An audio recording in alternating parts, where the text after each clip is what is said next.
Words. They seem small, don't they?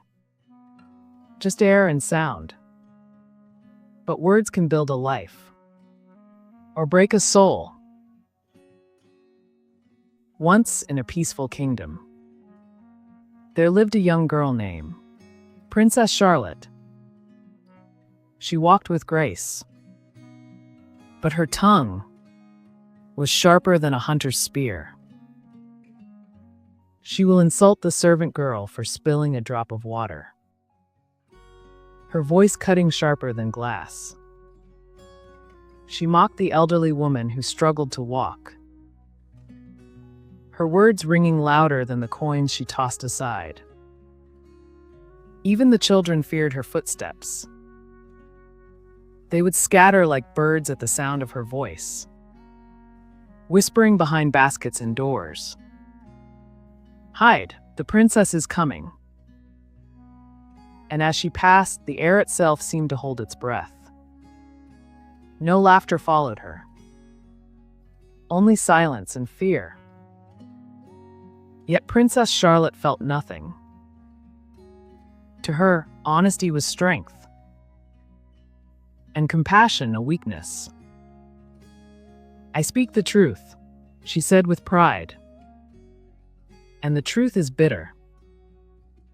But what she didn't know was this: even truth without love can poison the soul. One day, the villagers could bear it anymore.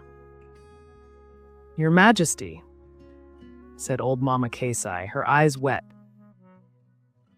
"Your daughter's words pierce deeper than arrows. Our children fear her. Our people avoid her. This is not the way of a future queen." That night, the king sat alone by the fire and prayed. "O Lord, giver of wisdom, help me guide my daughter. Show me a path her eyes cannot deny, and her heart cannot refuse." At dawn, the king sent for a gift: a magnificent parrot, with feathers like sunset, and eyes clear as glass. "Charlotte," he said softly, "take this parrot as your companion. For 1 month, let it follow you everywhere. Speak as you always do. After that, keep it at home." Charlotte laughed. "A bird, what use is that to me?" The king only smiled. "Just do as I've said." The next morning, Charlotte went out as usual, graceful, proud, and sharp-tongued. When she insulted the baker, the parrot echoed every cruel word. When she mocked a boy with a limp, it repeated her laughter. And when she called the market woman ragged and useless, the parrot squawked it louder, so that everyone turned to stare. At first, Charlotte found it funny, but the villagers did not. Now her words didn't just sting once. They echoed. "Even her bird mocks us," they cried. But Charlotte still didn't understand. After a month had passed, it was time for the parrot to stay home. So Charlotte went out alone. For the first time in weeks. The air felt quiet, almost too quiet. That evening, when she returned to her chambers, a strange voice greeted her. "You again," the parrot hissed. "Foolish girl. So full of yourself. So empty inside." Charlotte froze. What did you say?" The bird tilted its head, eyes glinting like glass. "You are a disgrace to this kingdom." Her heart pounded. "Stop it," she cried. But the parrot only echoed what it had learned. Every cruel word, every bitter tone, now turned against her. Day after day it mocked her. Heartless, harsh, unforgiving. Until at last, Charlotte broke.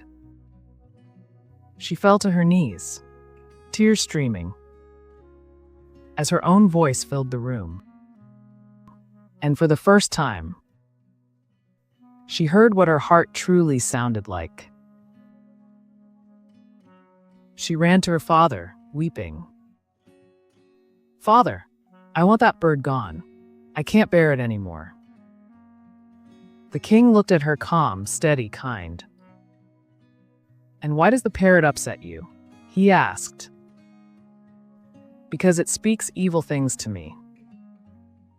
He nodded gently. "And who taught it to speak?"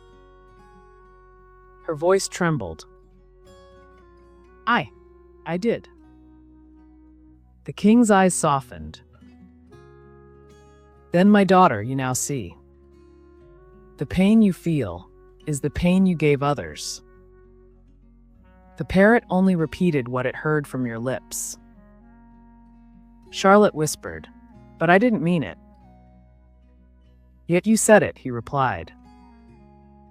"And the heart does not know the difference between careless and cruel." "Now take the parrot again," the king said softly. "But this time, speak only the words you would wish to hear, spoken back to you." Charlotte obeyed. The next morning, she did exactly as her father said, taking the parrot with her wherever she went.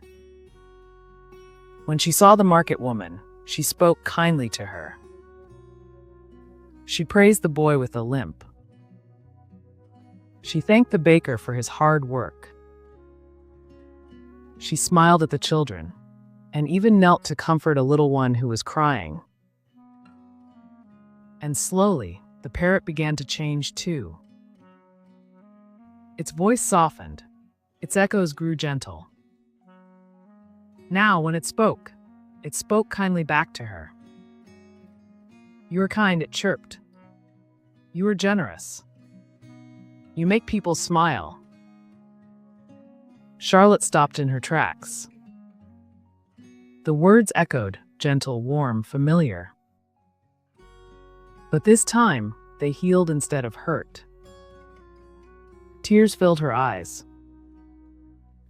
She had found something greater than pride. She had found peace. She ran to her father. "Father, the parrot has changed." He smiled. "No, my daughter, you have changed. And where the heart goes, the words follow." "Words," he said, "are seeds. Plant bitterness, reap sorrow.